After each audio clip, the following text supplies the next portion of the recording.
नमस्कार मैत्रिणींनो. सुरुवातीपासूनच अगदी कडक उन्हाळा चालू झालेला आहे, नाही का? पण या कडक उन्हात आपल्याला सुखावणारे असे काही भन्नाट हॅक्स आजच्या व्हिडिओमध्ये.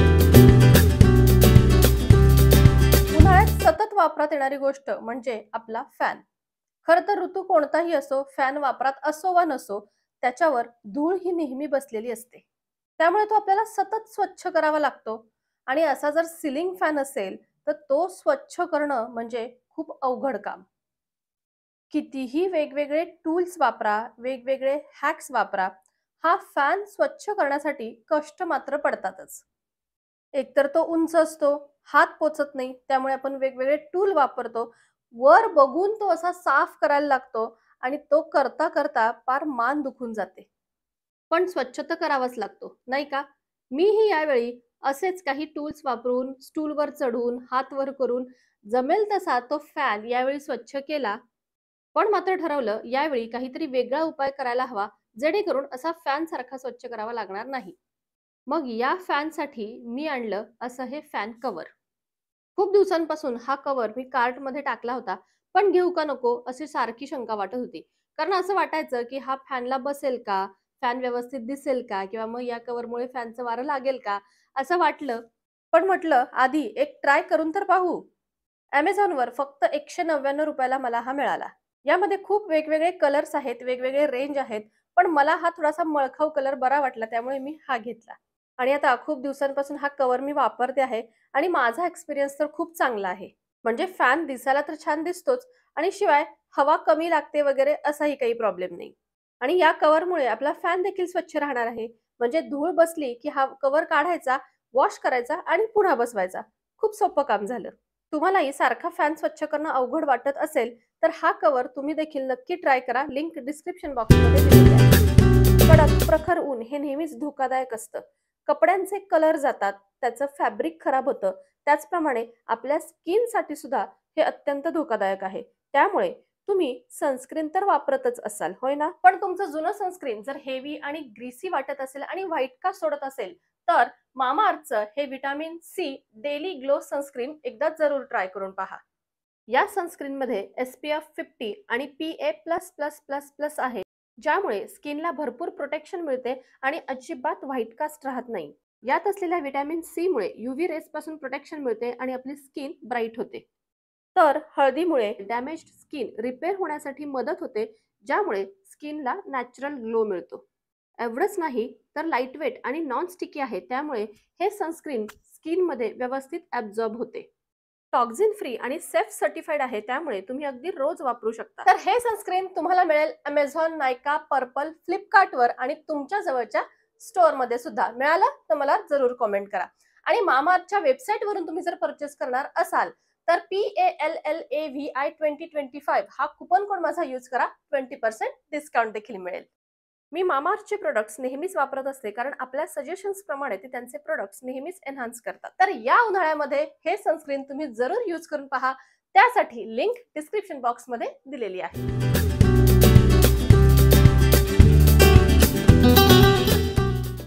उन्हाळ्यात सगळ्यात जास्त खराब होते ती म्हणजे शर्टची कॉलर. घामामुळे संपूर्ण कॉलर काळी होऊन जाते आणि प्रत्येक वॉशच्या वेळी आपण त्याला अगदी ब्रशने घासून धुतो, त्यामुळे ती लवकर फाटते देखील. तर अशा वेळेस शर्ट्स आपले चांगले राहावेत, कॉलर चांगली व्यवस्थित राहावी, खराब होऊ नये, यासाठी आपल्याला उपयोगी येतो तो म्हणजे कॉलर टेप. Amazonवर फक्त 150 ते 200 रुपयापर्यंत हा कॉलर टेप मिळतो. सेल्फ अडेझिव्ह आहे. बरोबर कॉलरच्या साईजचा टेप कट करून घ्यायचा. त्याच्या पाठीमागचा पेपर काढायचा. सेल्फ अडेझिव्ह आहे, त्यामुळे लावायला देखील अगदी सोपा.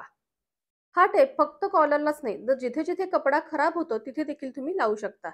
जसं की कप्स असतील, हॅट असेल किंवा बॉटम वेअर असेल, तर अशा ठिकाणी बॉटमला देखील तुम्ही हा टेप लावू शकता. तर पहा, असा टेप लावल्यामुळे जरी घाम आला तरी सुद्धा कॉलर अजिबात काळी होणार नाही. टेपमुळे कॉलर प्रोटेक्ट होईल.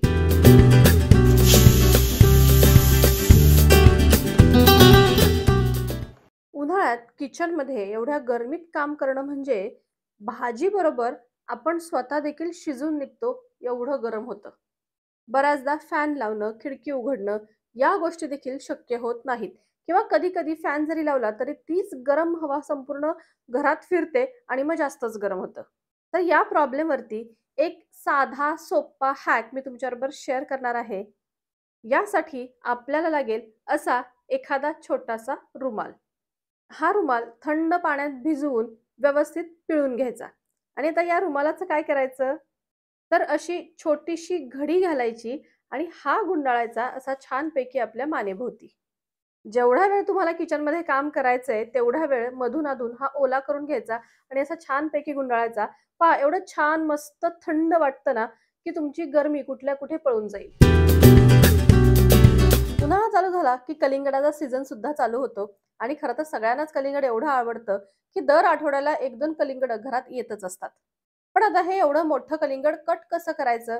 तर यासाठी सुद्धा खूप वेगवेगळ्या पद्धती आहेत. त्यातलीच एक पद्धत मी आज तुमच्याबरोबर शेअर करणार आहे. तर पहा अर्ध कलिंगड कापून घेतलेलं आहे मी आणि त्या अर्ध्यात सुद्धा हे असे छोटे-छोटे तुकडे करणार आहे. पहा हे असं पुन्हा उभे असे तुकडे केलेले आहेत मी त्याचे आणि आता यावरच पुन्हा आडवे कट द्यायचे. संपूर्ण हे अर्ध कलिंगड पहा हे असे कट्स देऊन मी चिरून घेतलेलं आहे.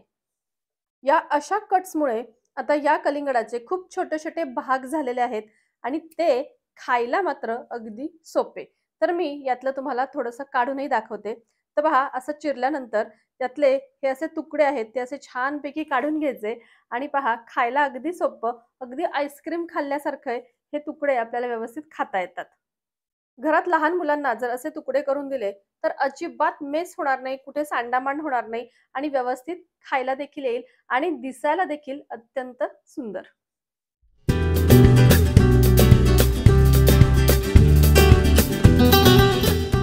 मागे एका व्हिडिओमध्ये अशा छोट्या मटक्यांमध्ये दही कसं तयार करायचं हा व्हिडिओ मी तुमच्याबरोबर शेअर केला होता. तर त्या व्हिडिओमध्ये मला काही अशा कमेंट्स आल्या की ही जी छोटी मटकी असतात ती दही संपल्यानंतर कशी स्वच्छ करायची ते देखील शेअर करा. तर आज मी तुमच्याबरोबर ही छोटी छोटी मटकी स्वच्छ कशी करायची हे देखील शेअर करणार आहे. या मटक्यांमध्ये दही चिटकून बसतं. म्हणजे साधं नुसत्या पाण्याने वगैरे धुतलं ना तर ते अजिबात निघत नाही. पण मग ते धुण्यासाठी पहिली स्टेप म्हणजे आधी व्यवस्थित पाण्यामध्ये विसळून घ्यायचं. त्यानंतर छोटीशी एखादी घासणी वापरायची. नारळाची शेंडी असते ती वापरली तरी चालेल किंवा आपली ही हिरवी घासणी असते ती वापरली तरी चालेल आणि नुसती फिरवायची. म्हणजे साबण अजिबात वापरायचं नाही. नुसती ती फिरवून घ्यायची म्हणजे थोडंफार त्यातलं दही निघेल.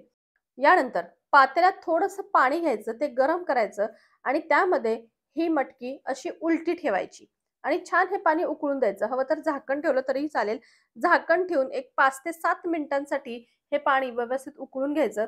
त्यामुळे काय होतं आतमध्ये जे या मटक्यांमध्ये अडकलेलं जे दही असतं ना, ते गरम पाण्यामुळे निघून जातं आणि पहा एकदम स्वच्छ आतमधून देखील झालेलं आहे. अजिबात यामध्ये दही शिल्लक नाही.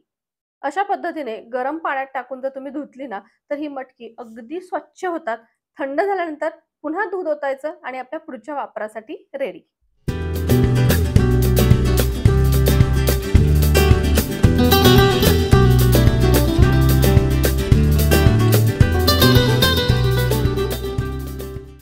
आता उन्हाळ्यात बाहेर पडायचं म्हणजे व्यवस्थित तयारी करून पडा हं. शक्यतो ब्राईट कलरचे किंवा पांढरे घातले कपडे तर फारच उत्तम. बरं नुसत्याच कपड्यांवर भागत नाही, अशी एखादी कॅप हवी, स्कार्फ हवा. गाडीवर जर तुम्ही जाणार असाल तर हेल्मेट देखील हवं. कारण केस देखील उन्हामुळे फार खराब होतात. आणि यावरच असा छानसा एखादा गॉगल. आता एवढं सगळं घालायचं नसेल, कंटाळा येत असेल किंवा त्यातूनही गरम होत असेल, तर एखादी छत्री तरी आपल्याकडे हवी. आता मला गाडीवर जायचं आहे, त्यामुळे मी हँड ग्लोव्हज सुद्धा घातलेत. कारण काय होतं, सगळं जरी झाकून असलं, तरी हे हात उघडे राहतात आणि पुन्हा ते टॅन होतात.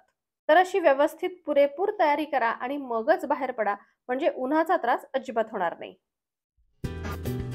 तर मैत्रिणींनो, उन्हाळ्यासंबंधीच्या काही खास ट्रिक्स किंवा हॅक्स मी आजच्या व्हिडिओमध्ये तुमच्याबरोबर शेअर केले आहेत. पूर्ण उन्हाळ्याभरासाठी तुम्हाला हे हॅक्स खूप उपयोगी पडतील. तुम्हाला जर हे हॅक्स आवडले असले तर आपल्या व्हिडिओला लाईक करा, शेअर करा आणि चॅनलवर नवीन असाल तर सबस्क्राईब देखील. भेटू आपण पुन्हा अशाच नवीनच्या व्हिडिओमध्ये. बाय.